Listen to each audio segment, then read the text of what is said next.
रामगढ़ गांव में एक महेश नाम का किसान अपने खेतों में काम कर रहा था कि तभी अचानक एक नेवला आया जो एक सांप के पीछे पड़ा हुआ था। वो सांप जल्दी से बिल के अंदर घुस जाता है।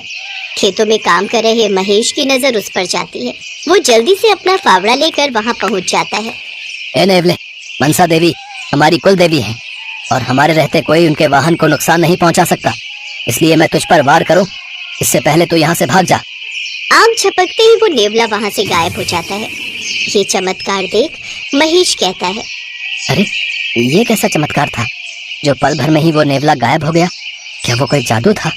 तभी उस बिल के अंदर से आवाज आती है, हाँ वो जादूगर ही था। अगर तुम आज नहीं होते तो मेरे प्राण नहीं बचते। कौन है? कौन है? तभी वो सांप बिल से बाहर आता है और पल भर में ही नागराज का रूप ले लेता है। अरे ये कैसे हो गया? तुम भी कोई जादूगर हो क्या? नहीं, लेकिन मैं एक इच्छाधारी नाग हूँ। इच्छाधारी नाग? लेकिन ये सब तो मैंने कहानियों में सुना था। क्या ये सब सच में भी होता है? और तुमने ये राजा जैसे कपड़े क्यों पहने हुए? क्योंकि मैं भी राजा हूँ, इसलिए। मैं हूँ सर्पराज विक्रमादित्य। राजा होकर तुम एक नेवले से डरकर भाग रहे थे? क्या तुम्हें मजाक करने के लिए कोई और नहीं मिला? अपनी इस नागमणि की वजह से, क्योंकि मेरे माथे पर जो नागमणि चमक रही है, इस नागमणि को छीनने के लिए एक तांत्रिक मेरे पीछे पड़ा है। वो नेवला भी उसी का भेजा हुआ था। उसकी शक्ति के सामने मेरी शक्ति कमजोर पड़ जाती है।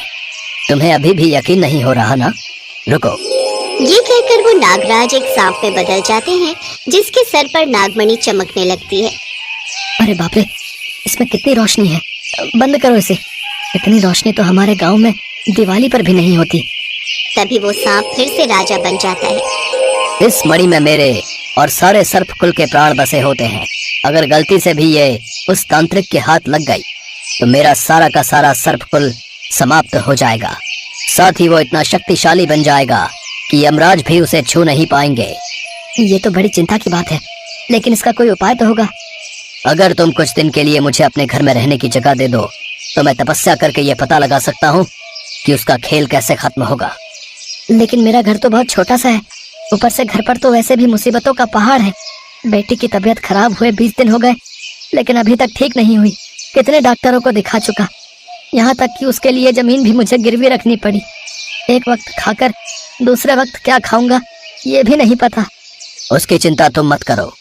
जब तक ये मणि तुम्हारे घर पर रहेगी तुम्हारे सारे दुख दर्द दूर हो जाएंगे।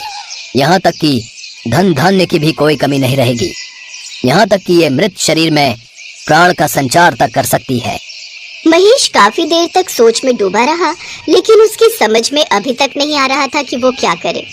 देखो, मुझे तुम्हारी बातों पर ज्यादा भरोसा तो नहीं है, लेकिन हमारी कुलदेवी जो है उनका वाहन एक सर्प ही है, इसलिए मैं तुम्हें नाराज नहीं कर सकता। चलो फिर मेरे साथ। राजा सांप का आकार लेकर एक टोकरी में बैठकर महेश के साथ घर आ जाता है। रास्ते में आते वक्त वो कुछ केले तोड़कर अपने साथ ले आता है। फिर जैसे ही घर पहुंचता है तो एक सांड भागता हुआ उसके पास आता है। महेश उसे वो केले देते हुए कहता है, ले, इसे पेट भर कर खा। मैं जब तक हूँ तेरी सेवा में कोई कमी नहीं होने दूंगा। तुम एक सांड से भी कितना प्यार करते हो। सचमुच तुम्हारा दिल बहुत बड़ा है। गांव का कोई भी ग्वाला इसे रखने को तैयार नहीं, इसलिए मैंने इसे अपने पास ही रख लिया। फिर महेश उस राजा के साथ अंदर जाता है जहाँ उसकी पत्नी रमा उससे कहती है, आज तो आप बड़ी जल्दी आ गए जी। खैर अच्छा ही हुआ जो जल्दी आ गए, नहीं तो मैं खुद ही खेत पर आ रही थी। क्यों, मेरी अनु बिटिया को फिर से बुखार आ गया है क्या? अरे नहीं, बल्कि आज तो वो बिल्कुल ठीक है। उसने अच्छे से खाना भी खाया और अब देखो खेल भी रही है। और आपको पता है, कुछ देर पहले जमींदार साहब आए थे। उन्होंने कहा कि माँ मनसा देवी उनके सपने में आई थी और उन्होंने कहा है कि हमारी जो जमीन उनके पास गिरवी है उसमें उनका वास है, इसलिए अब वो जमीन गिरवी ना रखे। अब तो बस मतलब हमें उनका पैसा देना है, ब्याज नहीं। क्या सचमुच? आज मैं बहुत खुश हूँ रमा। अरे ये कौन है आपके साथ? ये मेरे दोस्त हैं। अब से ये यहीं रहेंगे। लेकिन पहले तो इन्हें कभी देखा नहीं। लेकिन मैं इस छोटे से कमरे में कैसे रहूंगा? देखो दोस्त, अब मैं कोई राजा तो हूँ नहीं, तो राजमहल कहाँ से लाऊंगा? और वैसे भी अब तक तो तुम उस गड्ढे में रह रहे थे, तो उससे तो बढ़िया ही जगह है ना ये। नहीं नहीं, मैं तो इस झोपड़ी में कभी नहीं रह पाऊंगा। अब मुझे ही कुछ करना होगा। नाग सर्प महेश के साथ बाहर आता है, फिर अपनी मणि के चमत्कार से उस झोपड़ी को एक महल में बदल देता है। अरे ये तुमने क्या किया? अचानक से इस झोपड़ी के महल में बदल जाने से लोग संदेह नहीं करेंगे, और तुम्हारा वो तांत्रिक वो तो सब कुछ समझ जाएगा। बिल्कुल सही कहा तुमने, लेकिन कोई बात नहीं, फिर मिट्टी के ऊपर ये झोपड़ी रहने दो और मिट्टी के अंदर होगा महल। फिर वो उस महल को जमीन के नीचे और मिट्टी के ऊपर झोपड़ी रख देता है। ऐसे ही कुछ दिन बीत जाते हैं। एक रोज एक बाबा वहाँ आता है। भिक्षाम दे। आती हूँ बाबा। तभी वो बाबा विभूति छिड़क कर कहता है, नहीं, लगता है उस सर्प ने यहाँ भी आश्रय नहीं लिया, नहीं तो ये विभूति लाल रंग की हो जाती। लेकिन वो ये गांव छोड़कर तो जा नहीं सकता, फिर आखिर गया कहाँ? कुछ देर बाद वो महेश के घर के बाहर पहुँचता है, जहाँ रमा उस सांड को चारा खिला रही थी। भिक्षाम देहि। अभी लाती हूँ बाबा। बबलू, तुम तब तक ये सारा चारा खा लेना। रमा जैसे ही अंदर जाती है, साधु फिर से वो विभूति छिड़कता है, जिससे वहाँ की मिट्टी लाल हो जाती है। तभी वो साधु तांत्रिक के भेष में आ जाता है और बीन बजाने लगता है। रमा ये देख लेती है और वो समझ जाती है कि वो वही तांत्रिक है और नागमणि लेने आया है। वो उसकी बीन छीनने की कोशिश करती है, लेकिन तांत्रिक उसे धक्के मारकर गिरा देता है और फिर बीन बजाने लगता है। नागराज को महल में बैठे हुए उस बीन से परेशानी होने लगती है और वो सांप बनकर सर पर मणि लगाए बाहर आ जाता है और तांत्रिक के सामने खड़ा हो जाता है। तांत्रिक उस पर विभूति छिड़कता है, जिससे वो सांप से राजा बन जाता है। क्या सोचा था तूने? तो मुझसे खुद को बचा लेगा? नहीं, ये तू कभी नहीं कर पाएगा। इस तांत्रिक की शक्ति के सामने तो कुछ भी नहीं। अब मैं तेरे शरीर को चीरकर नागमणि बाहर निकाल लूंगा। तभी नागराज हाथ जोड़कर माँ मनसा देवी को याद करने लगता है। हे देवी माँ, मेरी रक्षा कीजिए माँ। फिर महेश भी बाहर आ जाता है और चुपके से अपने सांड बबलू के कान में कहता है, वो देख बबलू, उस तांत्रिक ने लाल चोला पहना हुआ है। जा, अब तू जाकर उसको ऐसा उठाकर पटक कि उसका कचुम्बर निकल जाए, और ऐसी लात मारना कि इस जन्म में वो कभी सीधा खड़ा ही ना हो पाए। अब जा, जल्दी जा। बबलू भागते हुए जाता है और उस तांत्रिक को जोर से उठाकर पटक देता है। तांत्रिक कुछ कर पाता उससे पहले ही बबलू उसे पटक पटक कर अधमरा कर देता है। फिर नागराज उसके गले से वो माला छीन लेता है और उसे तोड़ देता है, जिससे उसकी सारी शक्तियां नष्ट हो जाती हैं और वो वहीं मर जाता है। नागराज महेश का शुक्रिया अदा करता है। शाबाश मेरे दोस्त, आज तुमने फिर से अपनी बुद्धि से मेरी जान बचाई है। तुम सचमुच मेरे दोस्त हो। अब मुझे नागलोक वापस जाना होगा अपनी इस मणि के साथ, और अब से तुम हमेशा धन धान्य से ऐसे ही परिपूर्ण रहोगे। साथ ही अब मेरा ये महल तुम्हारा। नागराज महेश के गले लगता है, फिर खुशी खुशी अपनी नागमणि के साथ नागलोक लौट जाता है।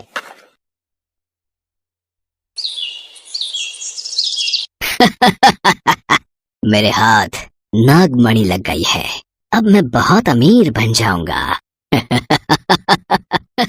वो आदमी जोर जोर से हंसने लगा, लेकिन तभी सुलेखा नागिन उसके सामने आई और उसे डस लिया। उस आदमी के हाथ से नागमणि नीचे गिर गई और उस आदमी की मौत हो गई। नागमणि कोई बच्चों का खिलौना नहीं है जो जब चाहे चुरा ले। ये नागिनों का अहंकार है, अहंकार। इसे चुराने से पहले मुझसे सामना करना पड़ेगा। ये बात तो सच है कि नागमणि बहुत ही सुंदर और दुर्लभ चीज है, इसीलिए हर कोई नागमणि पाना चाहता है। लेकिन सुलेखा नागिन नागमणि की पहरेदारी कर रही है। नागराज ने उसे ये जिम्मेदारी दी है। बचपन से ही सुलेखा बहुत जिद्दी है। बचपन में नागमणि की रक्षा करते हुए उसके माता पिता का देहांत हो गया था। हरिहर नाम का एक बूढ़ा आदमी एक बार जंगल में नागमणि को चुराने आया था। तब सुलेखा बहुत छोटी थी। मेरी जानकारी के हिसाब से नागमणि इसी जंगल में कहीं है। बस एक बार मिल जाए, उसके बाद तो मजे ही मजे होंगे। मैं करोड़पति बन जाऊंगा। हरिहर नागमणि ढूंढने लगा और जंगल के बीचों बीच एक सुरंग के अंदर उसे नागमणि मिल गई। लेकिन तभी सुलेखा के माता पिता वहां आ गए और उस बुढ़े को डस लिया।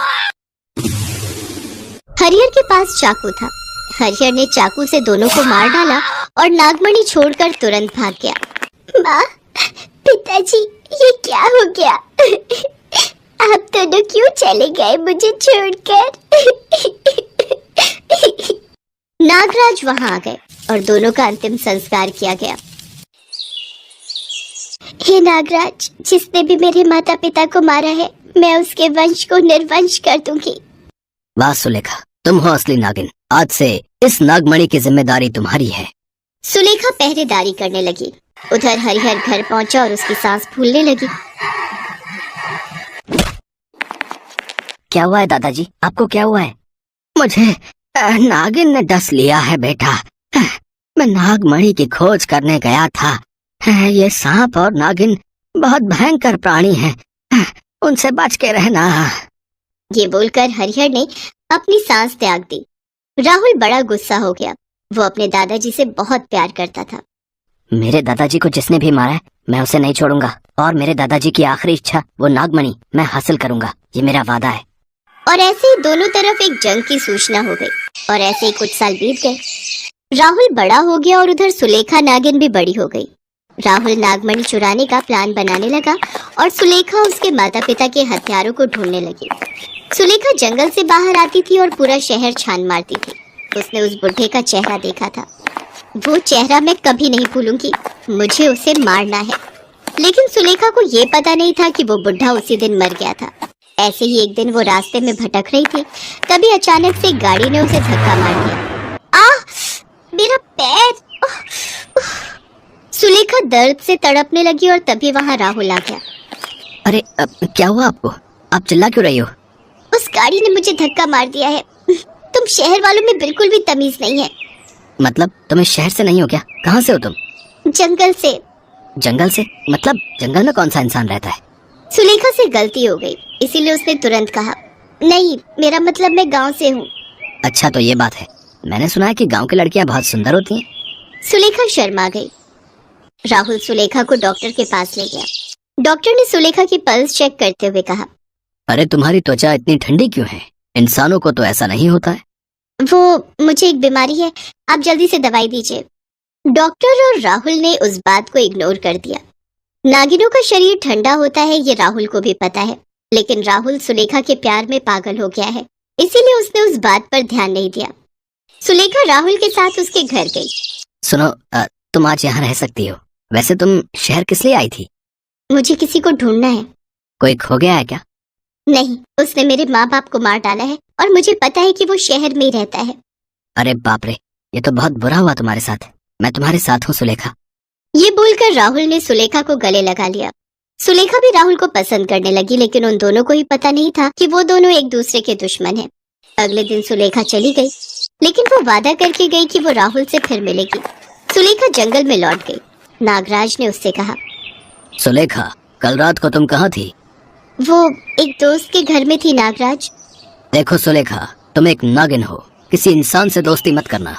इंसान लालची होते हैं, वो बस अपने फायदे का सोचते हैं।